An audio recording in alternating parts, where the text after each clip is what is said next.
Most of the theories I've talked about so far have been from the great land of America.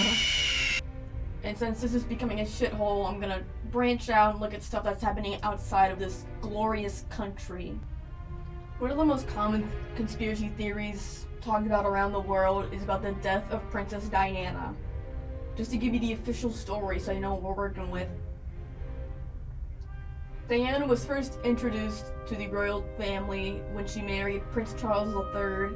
She was most known for her public beauty, her charm, and her charity in mental health, cancer, the AIDS crisis, and a lot more. She had 2 kids with Charles and then divorced after 15 years due to marital problems, all the other stuff.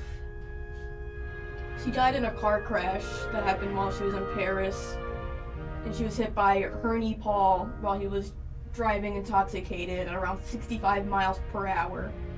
Paparazzi was at the crash before ambulances could even get there, which delayed Diana's care and led to her dying just 3 hours after the crash. And her then boyfriend, Dodi Fayed, he was an Egyptian and Muslim filmmaker, and the royal family did not like people who weren't Christian, which is one of the main theories about why they killed her. One of the most interesting things I found out about her death is that they had multiple CCTV cameras pointed at the crash, but none of them were recording footage. Sassy. People who watched the crash happen reported that there was a white Fiat that left the scene, and they found white paint on the side of Hernie's car, which indicated that a car swerved in front of him, and that's what led him to crash into Princess Diana.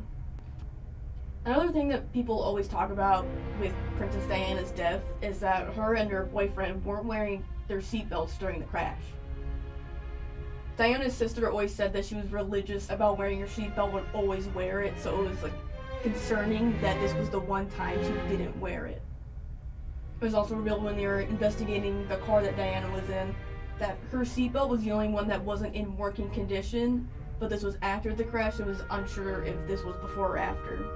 Another thing about this crash is that Hernie, the one who hit them, was an alcoholic, and although his blood level was 3 times the legal limit, he still could have been sober enough, or at least known how to drive while that drunk. There was also a lot of investigation with Hernie's blood, and all the results kept getting changed and were slightly different, so it's unsure what his blood level really was. A couple of years after the crash, one of Diana's butlers also claimed he had a note from Diana when she was still married to Charles, saying that he was planning a car crash to kill her so he could get remarried. A lot of weird things happening around Princess Diana's death, but none of them ever led to why or who killed Princess Diana. My queen, you were too good for this world. That Eagles jacket, ooh! Your fashion taste and taste in football teams was just too good for this world. Why? Another case that's often compared to Princess Diana is the apparent murder-suicide that happened in Vatican City. Alois was just appointed as the commander-in-guard of the Swiss army, which was basically the Pope's bodyguard. Alois was at the highest position he could ever get, and Cedric was at one of the lowest as a lance corporal. Alois and Cedric had gone into a little fight where Cedric was denied being moved up a rank because he left the Vatican City at night without permission. Just hours after Alois got his new position as commander, Cedric rushed into his apartment, shot him twice and killed him, then killed his wife, then shot himself. This story gained popularity quickly because since the Vatican City's so small, they never have any murders. Because who gets murdered in a country that fucking tiny? I mean, they have years, but they have no murders because there's nobody there. My graduating class is probably bigger than the city's population.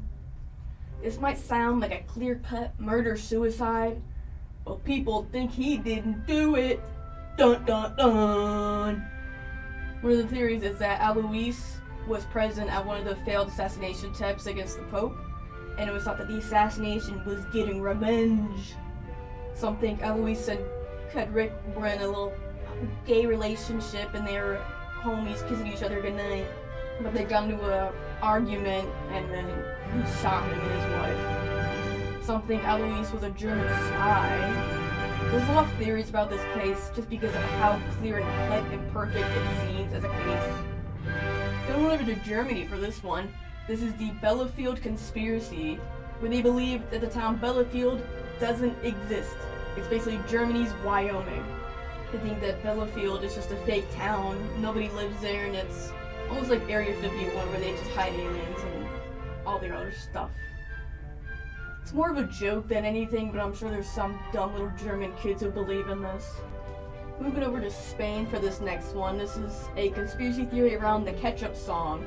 It's a Spanish pop group who made a song about a dude in a nightclub. It's a very popular song when it was released. I mean, I haven't even heard it, and the only words I can say in Spanish are si and uno.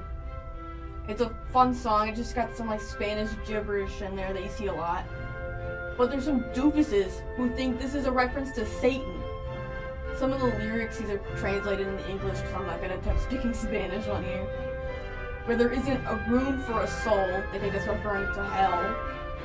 The DJ who knows them plays the midnight anthem, and that's referring to all the satanic rituals that are happening at midnight.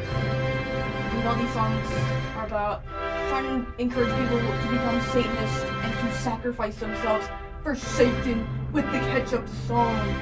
I don't care what they say, this song is banging. This next one is one that my sister never shuts up about. This is Malaysian Airlines Flight 370. Basically, in March of 2014, a flight departed from Kuala Lumpur in Malaysia and went to Beijing, China, but the flight never landed. Ooh. There isn't really much that we know about this flight.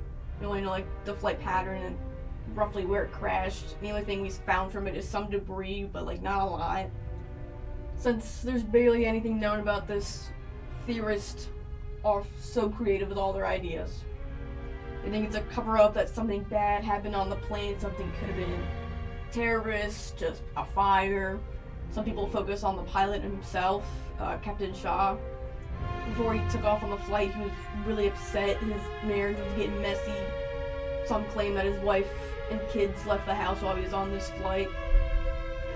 Some think he just crashed the plane with everyone on it as like a mass suicide, or something that he flew to a different island and just wanted to disappear in life, which is actually one of the most supported theories because when they were investigating, they looked into his computer and found a flight simulation for some random ocean island in the Indian Ocean, and this simulated flight matched up almost perfectly with the flight pattern that we saw before they crashed. Some wackos think that the plane was eaten by a black hole or a meteor hit it, aliens abducted it, or it just flew away like a bird because it was a government drone all along.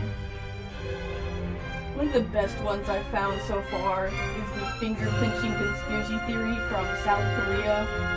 It's basically a theory from anti-feminists, and they think that the finger-pinching emoji is being used to discriminate and hate against men with small dicks.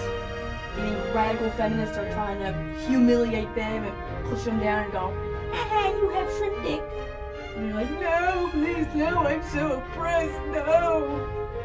One of the funniest incidents from this theory is there was a gaming company that released a game called Maple Story. And in the trailer, there's like a frame. It's like 0.1 seconds long of a character that's just barely doing the pinch. Like it's not even close, it's not a little pinch, it's like a big pinch. Because she's just moving her hand. And these strip dicks got pissed about it. And like all yell at the poor gaming company who was just trying to advertise their game. They had to apologize and go, I'm sorry strip dicks, I didn't mean it. Another conspiracy theory is that Avril Lavigne was replaced by a look-alike clone after she died in 2002.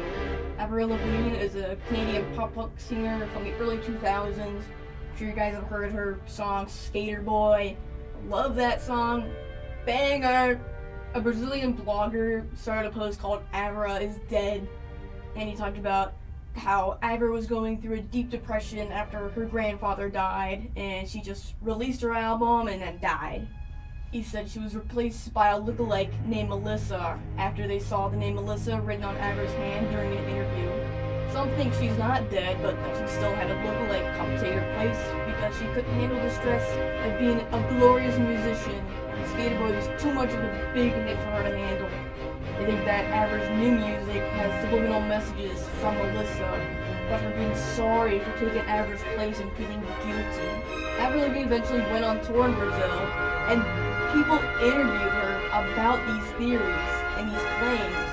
And they asked her, like, are you a secret clone that took place of Avril Lavigne? And she's like, what the fuck are you talking about? The interview has been so awkward, bro. Poor Melissa. Eventually, the original blogger behind this theory came out and apologized and admitted he faked it, because he wanted to show people how crazy conspiracy theories will be if people will still believe them. I think, this is my conspiracy theory, maybe he was paid off by Avril's clone.